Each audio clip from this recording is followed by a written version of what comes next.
Okay, so today we have gathered to talk about traditional games in Belgium that we had the opportunity to play when we were there. More precisely, we will talk about Flemish traditional games in the lesson of History of Arts. For a start, we will start with a web quest. So you are divided in groups. You can work in four, you two together and the three of you here. You can work in groups. You are provided with suggested resources, so websites you can visit.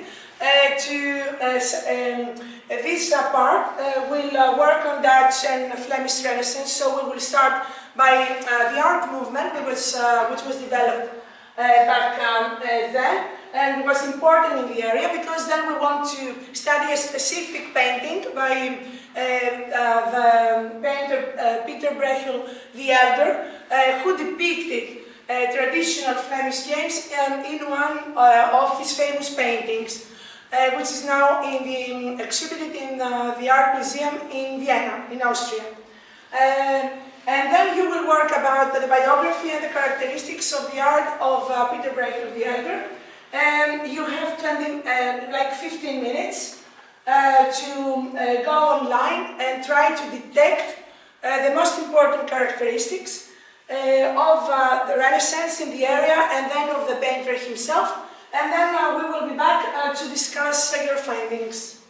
So you can go on working. Okay, so if you're ready, we can start. First we have to see the main characteristics of Dutch and Flemish Renaissance. And you had, no, that was this group who had been assigned this part of the web quest. So, who wants to start? Okay, so we found out that the Dutch and Flemish Renaissance. Speak up. The Dutch and Flemish Renaissance, yes, was like the 16th century response to the Italian one in the Low Countries. And we also found out that it was characterized by a combination of recent innovations of the Italian paintings, as well as the local traditions of the early Netherlands artists. And we also found out that the common subjects included the fertile artistic scenery of Antwerp. Okay, yes, of course, Antwerp was very important in that period. It was a big city, yes, a big port. And, basically, like the most important artistic centers were Antwerp, Ghent, and Brugge. Okay, so three towns which are important even nowadays in the area of Flanders. Anything to add? Okay. We also read that the painters were instrumental in landscape painting and genre painting. We also saw information about the schools of Utrecht and Halle. Yes, in the area of the Netherlands. And we also read that the topics were more related to Gothic art than the Italian Renaissance. Okay, yes, they had local influences, of course, and that's very obvious in their work. Thank you. And then the group that worked on the biography of Peter Brechel the Elder, what did you find about him? Dora? Okay, so Peter Brechel was born in Netherlands. His time of birth is uncertain. Some people say that he was the son of a peasant, but it turns out that it is kind of a legend. He spent time in France, Italy, and then he went to Antwerp when he was accepted as a master in the Painters Guild. And he finally settled in Brussels, where he died on September 9th, 1569. And he's one of the main representatives, yes, of that artistic movement in the area. And of course, since he had been trading Italy mainly and then France, it is normal that he was received as a master, because a lot of famous Renaissance artists visited Italy sometime in their artistic career. Anything to add about the characteristics of his art, of his work? Okay. Okay, so he had developed a simpler style in later years, and generally he focuses on the lives of Flemish commoners, which earned him the nickname Peasantbrüche. And he also had an eye for detail, and didn't emphasize on the labors that mark each season, but on the atmosphere and transformation of the landscape itself. And finally, he was the ancestor of a dynasty of painters that lasted into the 18th century. Yes, that's true. We have a lot of painters from that family. Good. Then the next task. You will take into consideration all the information you have collected in this activity. And then I want you to have a look in this painting. It is one of the most famous paintings of Brechel the Elder. It's called Children's Game. Children's Game, yes. It was painted in 1560. And I want you first to have a look. And you have a list of questions on the second page of your worksheet. Try to guess, try to work in pairs and try to interpret it. So what do you see there? What of the characteristics you have detected in your web quest apply here? And bear into consideration that he had moral and religious concerns. So even in a symbolic way, he tried to depict them in his work. And you have to answer 5 questions. Why does the painting depict all children's games of those times? Why did he do it? What children's ages are seen in the painting? You also have the painting on your worksheet, so you can try to see the figures and understand their age. Then, can you mention any games that the children in the painting play? Some games were played even in Greece back then, so they were common in many European countries. Given that the painting has a moral and religious meaning, as I said, what could the dominant, the big building taken over by children symbolize? So that's the main building of a square. It could be a town hall. But then why was it taken over by children? What could it mean? What message does a painter put across by showing children play the games in a serious way? You see, they're very much engaged, their faces are quite serious. So for them, it's not just a playful task, it's more than that. So even the facial expressions are symbolic here. And what could children, after all, represent here? What could they stand for?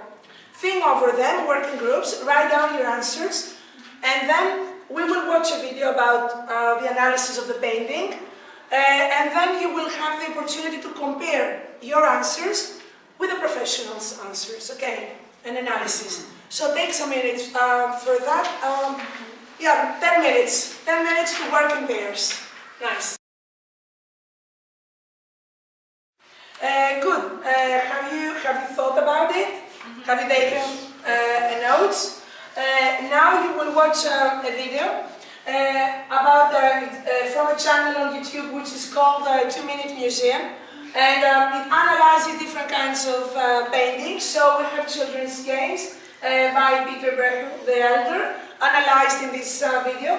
We will watch the video, try to answer the questions according to the professional's viewpoint, and then we will discuss them. Good.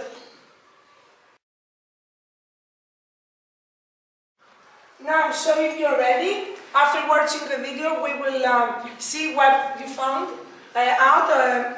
And then, of course, you can tell us if you were close to your guessing or if it was something too difficult for you to interpret. We will start with the first question. Why does this painting depict all children's games of those times? Why? Christos? Because this painting is part of a series of paintings focused on representing ages, and this one is about childhood. Yeah. The rest were never produced after all, but it was supposed to be one of a series. So yes. The next, did you think about it in your answer? Or no? I mean, I had looked for it. Yes, okay, you hadn't thought about it. Of course, you cannot know that. It has to do with the production process and who ordered the painting to the painter back then, who commissioned him for that. And the next one, what children's ages are seen in the painting? I think maybe you have already detected it. Yes, it has toddlers, also adults. Yes, people from toddlers to young children and then adolescents. I think it's obvious. Yes. Okay, nice. And number 3. Can you mention any games that the children in the painting play? Anastasia? Among others, they roll hoops, spin hoops, play leapfrog, blind man's bluff, play with dolls and other toys. Yes, of course, and there are lots of other games, but these are some. Did you guess any of them? Did you know some of them? Yes, some of them I knew, but it's quite obvious. Yes, some of them are quite obvious, like here the leapfrog, for example, here, or on the table where they play with the toys and the dolls, and here they are bathing in the lake. Yes. Nice. Given that the painting has a moral and religious meaning, what could the dominant big building taken over by children symbolize? Anayotis. The town of the dominant building as well, taken over by children shows that the people working in direct scientific affairs are children in the side of God. Yes, so it's symbolic, they are children in the sight of God. So for God, they are seen as children, even people who are in charge of civic affairs. That's why the main building of the town is taken over by children.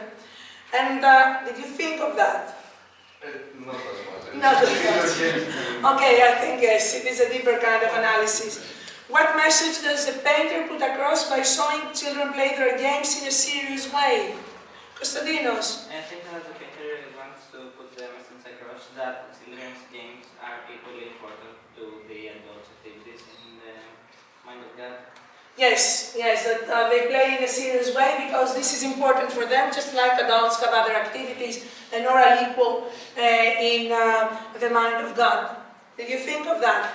I think it's pretty obvious from the painting because it looks like they're working. So Yes, it looks like a kind of work, so it is their work in a way, yes.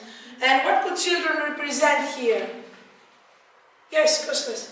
So they represent mankind who are entirely absorbed in their foolish games and concerns.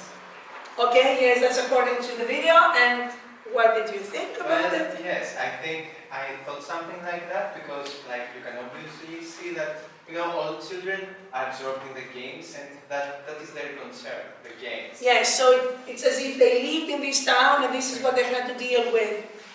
Nice, thank you for that. So for homework, I want you to find the Greek painting depicting one or more Greek traditional games. So we will make like a parallel analysis with folklore painting in our country.